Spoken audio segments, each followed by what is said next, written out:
بسم اللہ الرحمن الرحیم۔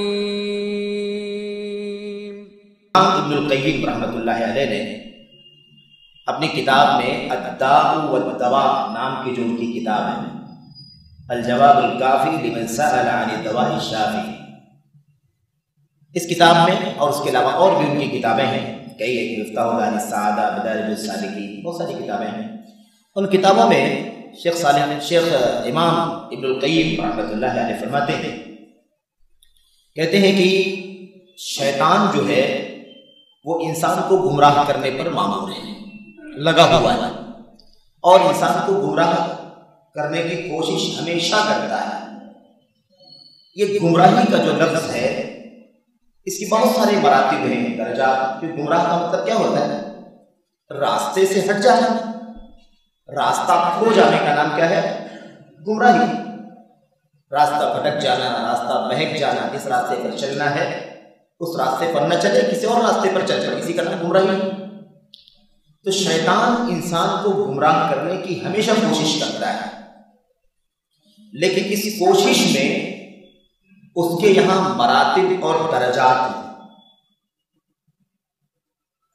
اس پر بات ہو رہی ہے جو ابھی ہمارا موضوع چل رہا ہے۔ ابن القیم رحمۃ اللہ علیہ فرماتے ہیں کہ سب سے پہلے شیطان اپنے شکار کو شرک اور کفر کی گھاٹی میں ڈھونڈتا ہے، شرک اور کفر کی گھاٹی میں ڈھونڈتا ہے، اوپر سے شروع کرتا ہے، جڑ سے، یعنی سب سے بنیادی جو چیز ہے، سب سے بڑا جو گناہ ہے، جس کے ہونے کے بعد پھر اس کو کوئی پرواہ نہیں ہے، آپ نماز بھی پڑھتے رہو، روزہ بھی رکھو، صدقہ بھی کرو، خیرات بھی کرو، تہجد اور تسبیحات اور مصلی سب کرتے رہو، اس کو اس سے کوئی فرق نہیں پڑتا، کیونکہ عقیدہ بگاڑ دے گا، شرک میں مبتلا کر دے گا، توحید خالص نہیں رکھے گا۔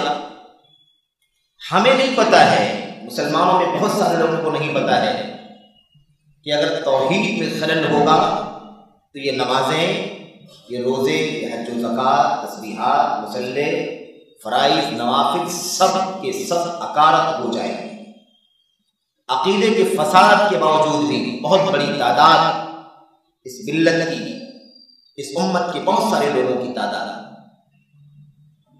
نیکی، نماز، روزے، حج، زکوٰۃ، فرائض، نوافل سب کیے جا رہے ہیں، کیونکہ اس کو شعور نہیں ہے کہ ان سب کی قبولیت کے لیے، ان سب کو اللہ کی بارگاہ میں قبولیت کا درجہ پانے کے لیے ایمان اور عقیدے کی سلامتی ضروری ہے۔ یہ ہم میں سے بہت سارے، یعنی امت میں، ملت میں بہت سارے لوگوں کو نہیں معلوم، اس لیے عقیدے کی فکر نہیں، عقیدے کی اصلاح کی فکر نہیں۔ نصاب دعوت کا سلیبس، دعوت کا موجود ہے، سارے چیپٹرز موجود ہیں، نماز کا چیپٹر ہے، روزے کا ہے، حج کا ہے، زکوٰۃ کا ہے، دعوت کا ہے، صحابہ کی زندگیاں سب ہیں، لیکن عقیدے توحید کی ڈیفینیشن، اس کی تعریف، اس کی قسمیں، اس کے دلائل، الوہیت کے دلائل، ربوبیت کے دلائل، اسماء و صفات کے دلائل، شرک، اس کی قسمیں، اس کے دلائل، دنیا میں انجام، آخرت میں انجام، ان چیپٹرز سے پورا نصاب دعوت خالی ہے۔ سمجھ رہے ہیں؟ جب پورا نصاب دعوت عقیدے کے اس مضمون سے خالی ہے، اور اس کی شروعات نماز سے ہو رہی ہے، تو ان کو کہاں سے اس بات کا علم ہوگا کہ عقیدے توحید کی سلامتی ان ساری نیکیوں کی قبولیت کے لیے اولین شرط اول ہے، ورنہ ساری نیکیاں ضائع ہو جائیں۔ وَقَدِمْنَا إِلَىٰ مَا عَمِلُوا مِنْ عَمَلٍ فَجَعَلْنَاهُ هَبَاءً مَنثُورًا۔ صاف لفظوں میں کوئی نقل پیٹ ہے ہی نہیں۔ جس اللہ کے لیے نماز، روزے، حج و زکوٰۃ کیے جا رہے ہیں، اس کے ساتھ کسی اور کو ساجی اور شریک رکھا گیا ہے، تو ان نمازوں کا کیا فائدہ؟ ان عبادات کا، ان مسلوں کا کیا فائدہ؟ ان اذکار، تسبیحات، فرائض اور نوافل کا کیا فائدہ؟